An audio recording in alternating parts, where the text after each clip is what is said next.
xam fi nga bokk li Pape Djibril ne am na ku ko ne léegi yenn saa yi nga ànd ak nit mu wóor la ni sa maama rayoon maamam te yéen a ngi ànd ñoom nag dañ daan rayante rek. bëgg Saliou xel comme waaw kay ba nga Canada waaw. Salihati Salam. macha allah nee na moom bu ñu sori ci Albouri ndax ni mu rayoon maamam mënu ko koo bal. dëgg la di ñoom dañoo amoon fit xam nga mooy jikko yi ñu war làmboo rek te mag ñi amoon ko. On reçoit tellement de messages. Président Youssou Ndour évidemment moom mooy premier téléspectateur bu quartier général mu ngi rafetlu teewaay bi ci suba ak léegi lu mu loo ko wax rek mu ne excellent donc ñu ngi koy gërëm bu baax surtout la joor yi itam seen xalifa moom it maam Ibrahima Diop. ndeysaan bëgg na dugg sax waaye xam naa bu nu amee jot bi daañu jéem jokkoo ak moom ñu ngi jot nag ay message par exemple Simon rappeur bi mu ngi ma naan wax ko mu wax ñu ci jogomaay ma jaw xoor xam nga rappeur bi it ndekee xam na ay maamam Simon le rappeur nee na ñu wax ko ci jogomaay maamam di ndokkeel grand serigne bu Dakar Pape Ibrahima Diagne sama frère moom it nelawul boobu ba tey mu ngi déglu li nga xam ne yaa ngi koy nettali ci mag ñi Abdou Sy itam sunu xarit la bëggoon nañu dugg ci jolof yi bëggoon nañoo xam les causes de la dislocation de l'empire du Jolof. Tellement de questions que nous recevons. Mara suma goro la moom la ñu dénk maître Khadija Ali Kane. Mara mu ngi may wax ni bëggoon nañu ñëwaat ci Cheikh Ibra qui a fait pour le gouverneur de Saint-Louis pendant que Cheikh Ahmadou Bamba était au Gabon. Il paraît que même le gouverneur à qui Cheikh Ibra Fall a soigné sa femme avait donné le nom de son fils au Cheikh.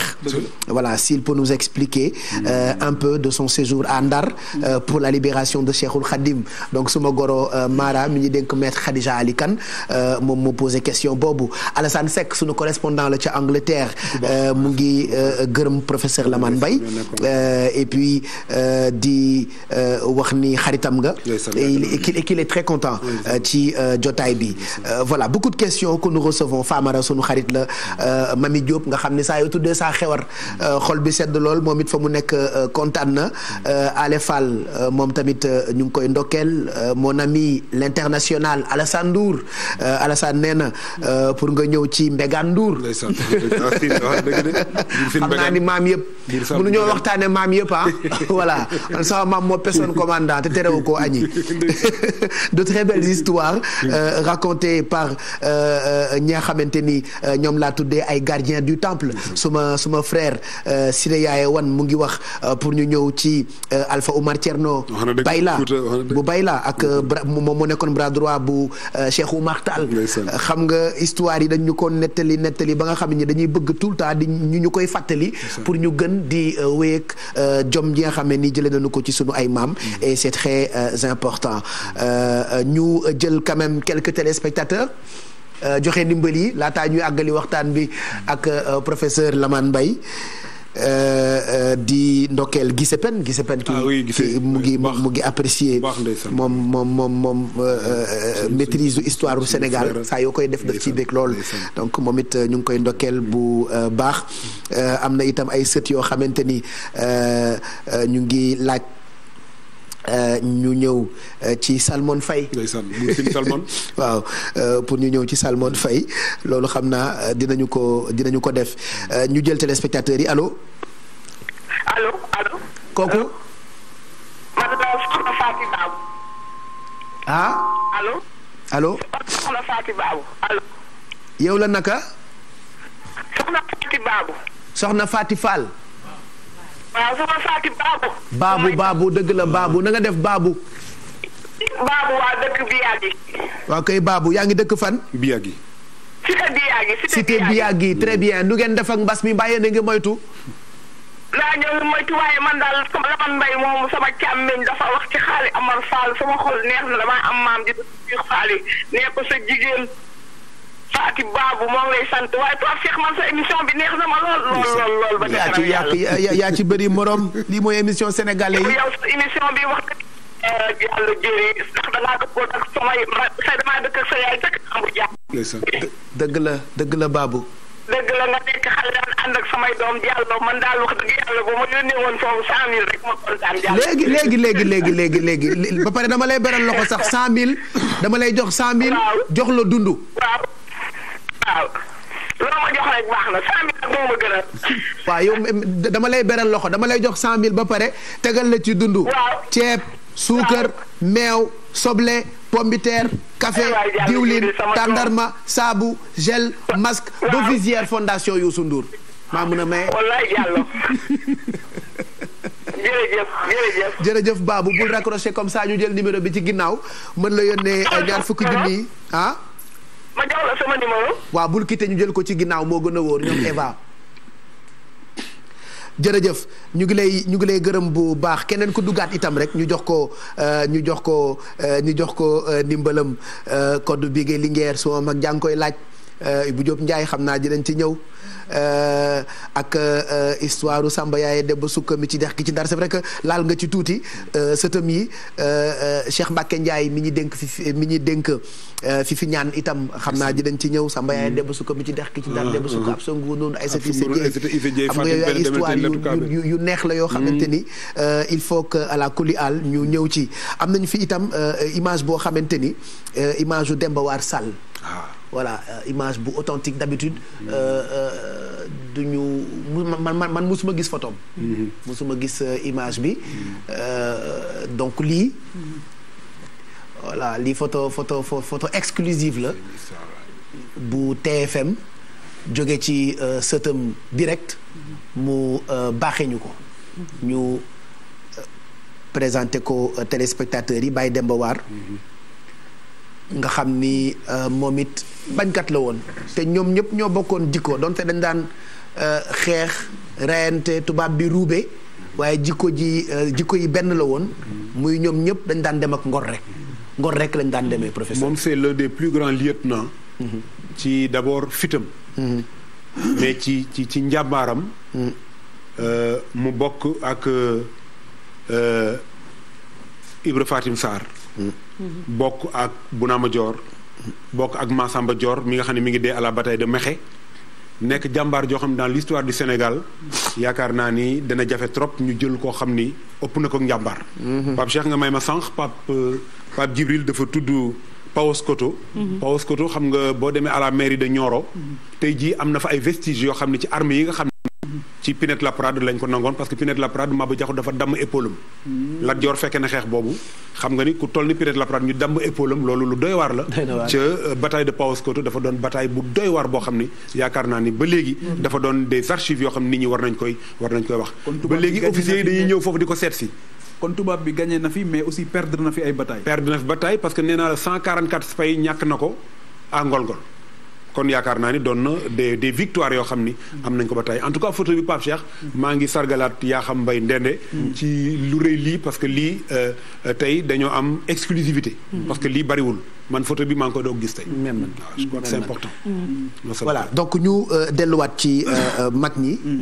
boo duggee ci ëttu këru diine yëpp di nga fa fekk buur di nga fa fekk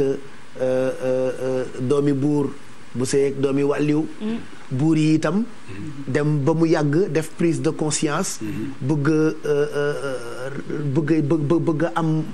place bu baax ci diine ji jege wàlliw yi ñu leen di tuubal di leen jàngal alxuraan yooyu itam dañu ko seetlu ci ngeen ñu jàngal boo demee Pire di nga fa fekk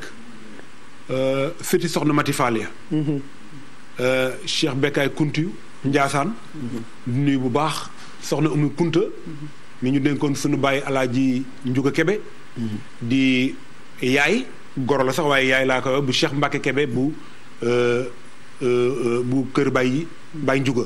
mu doon koo xam ne moom itam ci Njaasaan joué na rôle bu rëy boo demee tey jii diggante Pire ak Njaasaan liens yi dafa jaxasoo boo demee diggante Pire ak Touba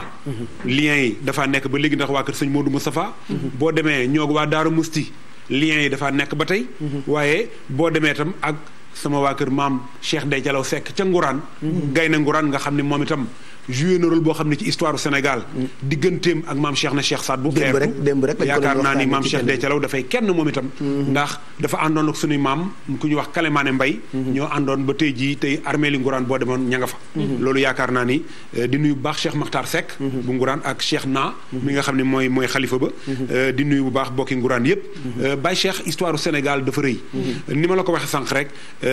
dafa am ay liens matrimoniaux yoo xam ne ni nga ko waxee sànq kenn ku ci nekk jël na tey ji ci ceddo gi jël na ci sëriñ si ba loolu lépp dafa dem ba jaxasoo waaye lépp ceddo mooy koy bañ rek ceddo mooy ko gore rek loolu mooy indi sunu sang yi koo ci tàgg di nga ko daanelee ak baat bi addi yaak moyal loo ci lekk mu rees loolu mooy li nga xam ni moom la Fatou Thiam Samb wooye mu rëy waaye ko sëñ Cheikh Gaynde Fatma loolu yaakaar naa ni dafa doon lu rëy loo xam ne tey nga jóge Jolof ñëw Kajoor ñëw Siin ñëw Saalum am na ko laaj sànq ci Mbégaan xam nga boo xoolee Siin Maysa Wali bi muy ñëw Siin ay laman la fa fekk dëla na boole waaye Mbégaan bi mu ñëwee Saalum Yéli Banna Sall la fa fekk Yéli Banna bi mu fa nekkee Mbégaan bëgg a doon buur xamul nu muy def jigéenam moo ko wax ni ko da ngay bàyyi ba mu dugg ci jàkka ji bu duggee ci jàkka ji dinaa soppali ko jaan dugg ciw dàllam bu génnee dinaa ko matt waaye bu dee yow doo ko doon sama doon moo koy doon loolu tax jarbaat fort lool ci séeréer foofu la jóge moom la ñuy wax la relation avunculaire boo demee tey ji ca Soundiata Keita am na fa digganteem ak Nana Triban loolu moo lay won ne la histoire dafa doy waar dafa yéeme waaye lu jar di jàngat la ndax dañuy wax ni day répété wu toujours tey jii lii di am ni mbas war nañ ci jàngaat lu rëy rëy war nañ cee defaraat jukko yi war nañ cee jàngaat ci résilience li nga xam ni maanaam bu crise amee njàmbaar gi nga xam ne moom ngay defee jom ji nga xam ne moom ngay defee fulla ji nga xam ne moom ngay defee ndax lu am rek war nañ caa jàngaat liñ ci war a jàngat mooy jukko yi war nañ ko defaraat liñ ci jàngat mooy set war nañ ko jàppaat liñ ci jàngat mooy nit war naa xam fu muy teg tànkam liñ ci jàngat mooy nit war naa solidaire yooyu yëpp dafa doon ay valeurs yoo xam ne Pape Djibril yaakaar naa ni diine bañu ko ca am na solo goo xam ne yaakaar naa ne bu ñu ko xoolee lu mën a avancer réew professeur man bëgg naa xam nga dañuy wax tout le temps ñaani bañ na way boobu Pape Cheikh mais dafa am ku nekk ci ginnaaw muy Samba Kumba Kalaado Jum tey nag est-ce que mën nañu wax kan moo doonoon Samba Kumba Kalaado Jum ndax ñaani bañ na way la bu siiw boo xam ne daanaka ñëpp ko mën fii Sénégal waaw ñaani xam nga bu ñu waxee ñaani ñu bari dañuy defee ni ñaani gu jege gi la ñaani kalanka dugg la mooy ñaani ga nga xam ne ma nga nekk tey ci wetu Koungheul wàll yàmbe mu ngoog ki doon répondre question bi nag waroon ko mën a répondre tax tey jii bu fi nekkoon moom laa koy jox mooy sama frère professeur Massamba Gueye waaye xam nga ni mi ngi nekk ci dëj ma di ko jaale bu baax a baax sama soxna su baax soosu waaye xam nga ni Massamba Gueye maamam moo xalam ñaani Samba Kumba Kalaado moo xalam ñaani loolu yaakaar naa ni kenn ku nekk sax yàgg na ko dégg ndax rôle bu rëy boobu nga xam ni moo am ca bi nga xam ne Lat Joor dugg na ñaani Samba Kumba Kalaado xalam na ko mu ne ko yow kat li ngay def neex na lool ànd nag moom Kajoor indi ko ren ba déwén mu ne ko li ngay xalam neex na ba loolu moo indi ñaani bañ na ci réew mi ndax ñaani Lat Joor dugg na waaye toujours ñoom dañoo am refus ndax diggante Lat Joor la ak buur ñaani nga xam ni opposition bu metti am na fa boo xam ne tey jii ni ma koy waxee rek am na loo xam ne mënees na koo nett li ci place publique am na ñoo xam ne mënees na koo nett ci néeg waaye am na loo xam ne yaakaar naa ne aussi kenn du ko wax ci pénc yaakaar naa ne loolu am na ci solo aussi macha allah am na solo man li ma bëggoon laaj ak professeur waaw mooy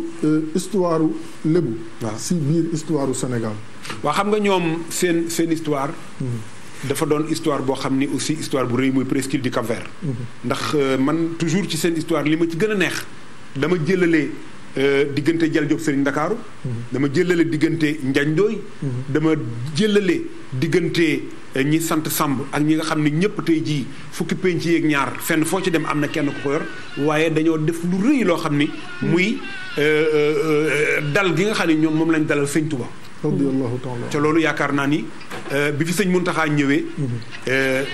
grand Serigne def na ci liggéey bu rëy boo xam ni suba gu nekk daraan ñëw di indi café di indi ay xéewal di fàttaliku diggante bu rëy boobu nga xam ni moom la Serigne Touba defoon bi nga xamee ni mi ngi daloon kër góor gi Moussa Yes Diagne dalaat kër góor gi Mbor Diagne waaye it dalaat nag kër soxna Ana Faye loolu yaakaar naa ni ay relation la yoo xam ni am na solo goo xam ni ci lébu gi yaakaar naa loolu mais tubaab bi ak seen boulimie foncière ñëw fekk ñooñu moom seen suuf di def seen activité di bay di def yooyu yëpp ñoom ñu ñëw bëgg a installé wu nan la demee woon mooy pouvoir colonial bi ma la waxoon rek li nga xam ni moom lañ def ci nord bi moom lañ def fii bi ñu ñëwee suuf yi lañ jëkk a nangu ndax suuf lañ jëkk am importance fexe ba tey jii daanaka li def ci penc yi tuuti lay doon waaye genn wàll gépp tubaab bi jël na ko yenn yi da koy jël par la force yenn yi par la négociation la ko jëlee mais am na ci toujours yoo xam ne ba nëga ni yaakaar naa ni def na. léegi Pape Cheikh man bëggoon naa aussi bu fekkee permettre nga ko ñu ñëw ci transition bi ni ñu jógee nag maintenant ci royaume yooyu ak xëy na dislocation bi foog mu am ndax xeex bi bari na rayante bi bari na ba ñu basculer ci république déjà bi ñu nekkee ay communauté yooyu est-ce que mën nga ñëwaat tam ci partie histoire du Sénégal boobu nan la ñu defee transition boobu ndax transition bu douloureuse la woon ak violence bi nga xamante xam nga loolu tam tubaab bi mu ñëwee bëgg moom dafa indi làkkam indi école am former élite am boobu aussi li la grande royale di wax rek li ñu wax ci l'aventure ambiguë il faut que l'élite précède parce qu'elle est la mieux préparée pour conjurer le danger bi ñu ñëwee ñoom lañ jëkk formé jàngal leen tubaab parce que gis nga ñu ne école des fils de chef fa leen jëkk a jël di leen génne seen cadre traditionnel di leen yóbbu ci école yooyu di leen formé boo demee Saint-Louis amoon na fii ak Gorée formé nañ leen ba nga xam ne ñu jëkk nag di leen nommé ñu jëkk nekk nag di yore réew mi ba nga xam ne ñëw nañ ci chef de canton yi ba ñëw ci chef de cercle yi ba ñëw ci arrondissement yi noonu lañ leen def nag ba école des fils de chef oui école des fils de chef tubaab bee ko defoon tubaab bee ko jëkk a organisé école des otages sax lañ ko tuddee woon ba caag ñu ne l'école des fils de chef jël leen comme mbaaxaan jëloon nañ ko ci Lat Joor jël Samba Yomb jël Maysa Sele kër gu nekk am na ku ñu fa jël indi la di la formé def ci yow jukko boo xam ne jukko tubaab lay doon ñoom ñëpp boo leen xoolee daanaka ci moule boobu lañ leen dugal ba ñu mën a commencé nag ñu leen di jox ay canton affaire bi avancé ba ñu leen di jox ci ay arrondissement chef d'arrondissement jóge ci chef de cercle yi bu njëkk ba ñu commencé nag dugg ci administration territoriale yaakaar naa ne aussi voilà c'est vrai que mu ngi dem ci sens yëpp séeréer yi ñu ngi laaj ci seen maam waa Kajoor a ngi laaj ci seen maam lébu yaa ngi laaj ci seen maam fu ñu jëm tey xanaa ñu jéem a tënk rek ak profito ci xam-xam bi nga xam ne ni moo nekk ci professeur Lamane Mbaye maam itam loo xam ne tout le temps dama koy dégg diggante géwél ak géer démb xare ndaat ñu ne la boo fa duggee géer ca ndaat géwél ca ndaat koo ci woon ni géer koo ci woon ni maa lobe sàmba géwél yi nampal nañu géer yi donc relation yooyu nga xam ne ni moo amoon démb ci diggante géwél géer baax na itam ñu def ci tënk xam nga tudd nga dëkk boo xam ni ay njekki dee lañ leen di woowee. Aliou Jogomaay. mu ngoog njekki dee mooy les prêts à mourir. boo demee tey jii ña nga xam ne ñoo fa des ndax mag ñi dem nanu góor gi Jéeri Mbay mi nga xam ne nii moo ki jur sama yaay ñoo bokk ndey ak baay. Jéeri Joor Ndeela lañ ko tudde nee na 1904 bi nga xam ne ni Jéeri def na li mu def ci Thiès. bi mu ñëwee nee na jël na ko teg ko ci kaw aw fasam ndax bi mu ñëwee dana anakor jeeg yi ñu jox ko mu teg ko ci kaw fasam nee na tànk ba mu ko mayoon ndeyam xotti na ci bàyyam xotti na ci ba maye ci Amadou Anta Mbaye ma nga xam ne moo fa nekkoon tey jii Pape Mbaye fa nekk yore histoire u dëkk ba ak ña nga xam ne ñoom la bokkal ñëpp ak suñu baay Birima ak ña fa nekk tey ndaat boo demee yaakaar naa ni histoire ba ba tey ma nga fa wax nga dëgg li ni géwal ba ca ndaat ak géer ga ca ndaat koo ci woy ni jéeri ñoom ñëpp dañuy wax ni ñaar ñi bokk ndey ak baay lañ kenn ki moo woy ki ci des mu ne ko liggéey woy neex na ñu daal di ànd daal di def la ñu def mais benn histoire la benn maam ñoo ko bokk boo demee ci dëkk ba tey ji ñoo bokk ndey ñoo bokk baay loolu yaakaar naa ne aussi am na solo diggante géer ak géwal aussi loolu exemple bi ma ciy jël rek mooy géwal dafa amoon importance capitale géwal akum ñaankat bokkunu déedéet géwal am na ci ñoo xam ne tey jii bu ñuy dugg lël wala bu ñu dee am benn rite d'intronisation géwél bi day dagg ci loxoom mooy res loolu c'est très important dañ ko doon def dans la culture traditionnelle sénégalaise géwél ak géer dañoo bokk ndey bokk baay loolu am na solo trop ca it kooku bu lu masaan a am du lu ñaaw du ko fekkee géwél daawul fekkee lu ñaaw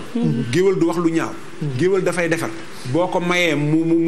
wax lu rafet boo ko mayul mu wax lu rafet daawul yàq da daan defar donc je crois que loolu aussi am na importance trop ci géwél yi aussi dafa am ay organisation sociale ndax dafa am ay faralamb am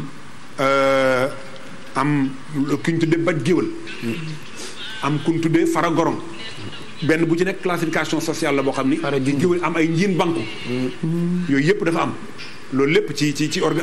am kër Masamba Saneex ku nekk da nga amoon rôle kenn ku ci nekk dafa am faramareen ku ci nekk da nga am rôle kenn ku ci nekk am sa tëgg bopp am sa bàkku bopp am sa hymne bopp am sa géeru bopp buñ daan tëgg am na ci tëgg yoo xam ne boo déggee tëgg mi rek di nga xam li ñuy tëgg lu mu doon buñ dee waaj xare dañuy wong moom la ñuy tëgg wong bu aat yi bu ñu leen daan préparé sax ñu dugg néegu góor wong lañ daan def. am na tëgg bu ñu doon tëgg boo xam ne wong lañ koy tudde bu nekkee ci biir xare bi caaca gën la ñuy tëgg. bu nu xaree ba jeexal ndaa daal la ñuy tëgg. ñetti bis yooyu ñoo daan am ñetti galañ yooyu ñoo daan am. may ñaanal bu baax sama maam El Hadj Modou Samb ñu di ko wax Modou Samb Mbul nga xam ne moo daan animé le Sénégal d'autrefois bokkoon ci équipe bi xamoon histoire Sénégal bu baax a baax.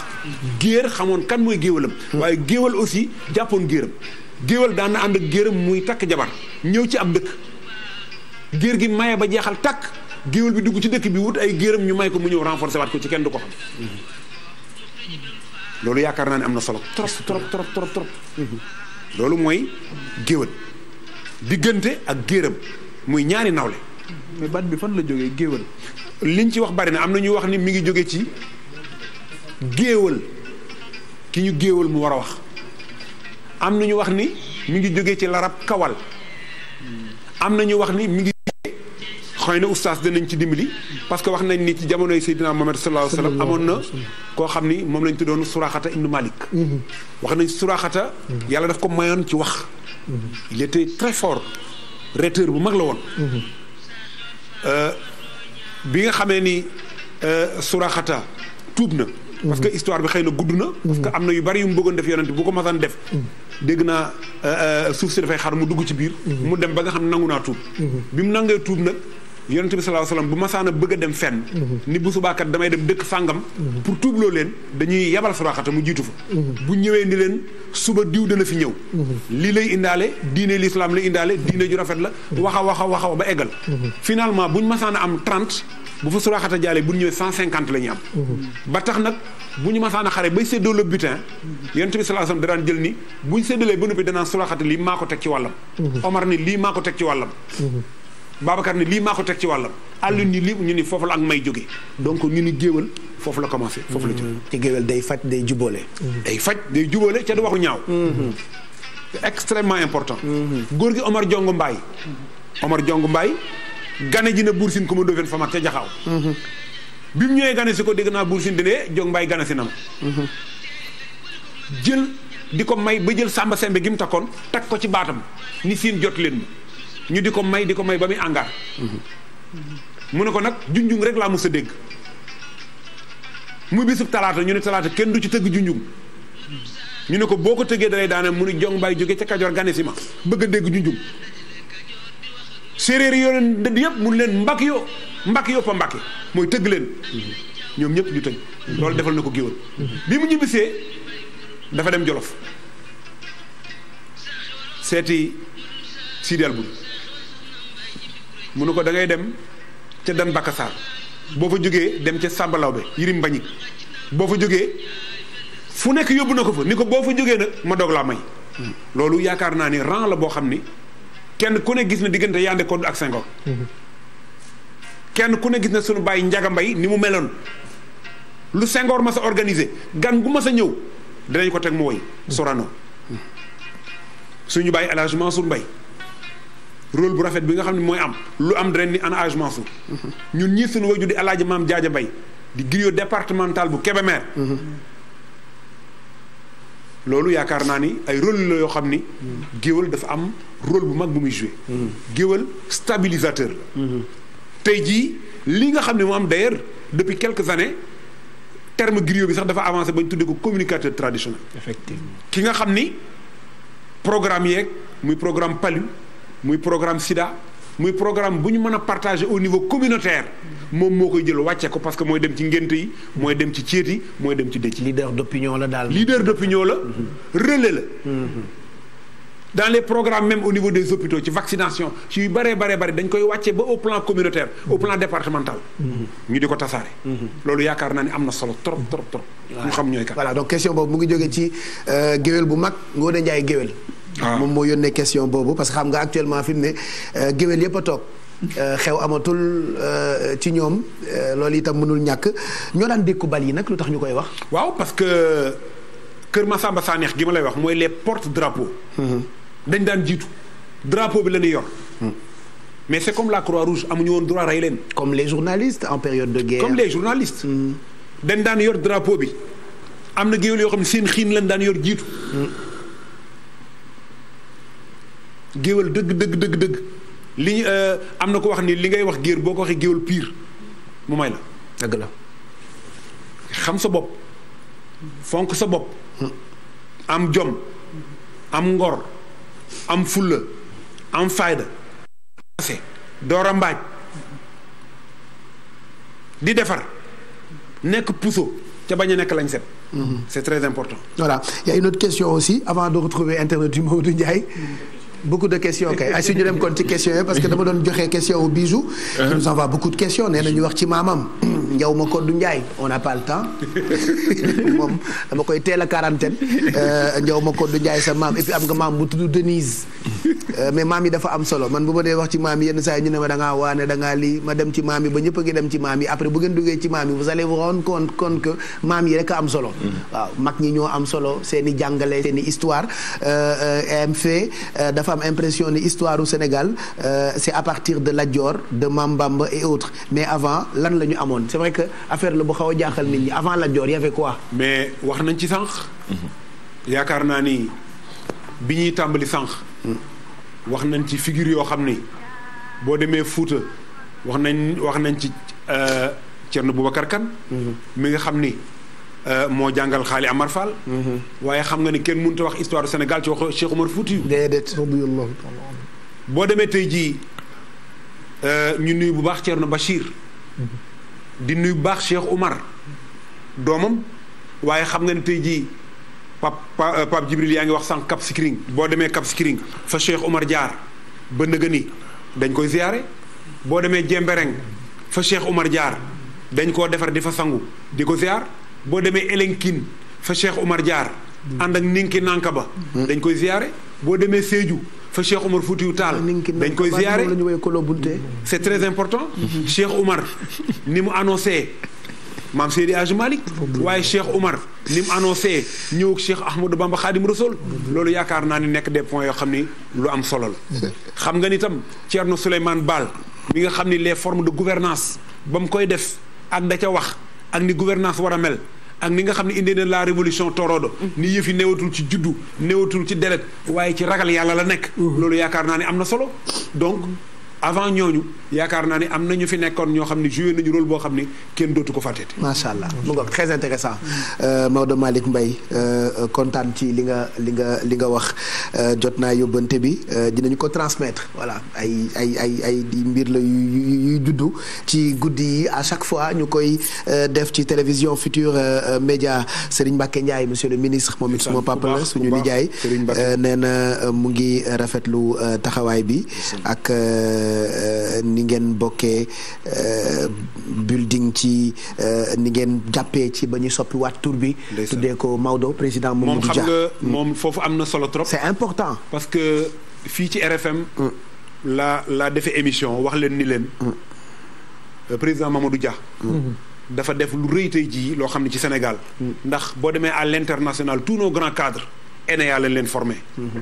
boo xoolee président Mamadou Dia li mu jubbanti ci Sénégal wallaay jikko yi ni mu ko defaree woon ma ni leen rafetul nga taxaw ci réew mi amul benn rue buñ ko tuddee amul benn mandarga buñ ko tuddee ma ni leen bu ma sañoon tey lii di building administratif dinañ ko tuddee président Mamadou Dia Serigne Mbacké Ndiaye téléphoné ma ni ma man dinaa ci dox oui ba loolu yaakaar naa ne tey ji yàlla am na ba building bi tudd président Mamadou Dia joué na rôle bu rëy boo xam ne ci Sénégal yaakaar naa ne am na solo trop oui voilà sànq yaa ngi tudd Anna Faye ay sëtam Adjot Soda Bousso surtout Anna Faye la xam nga Anna ngi Bétoir Anna ngi Côte d'Ivoire donc am na ci ay maam yoo xamante ni sax Moussa Ka di wax naan soxna su na Anna Faye ko daan toggal yàlla na ko yàlla fay ok Anna Faye maamu Ousmane la maamu Soda Adjot Soda Bousso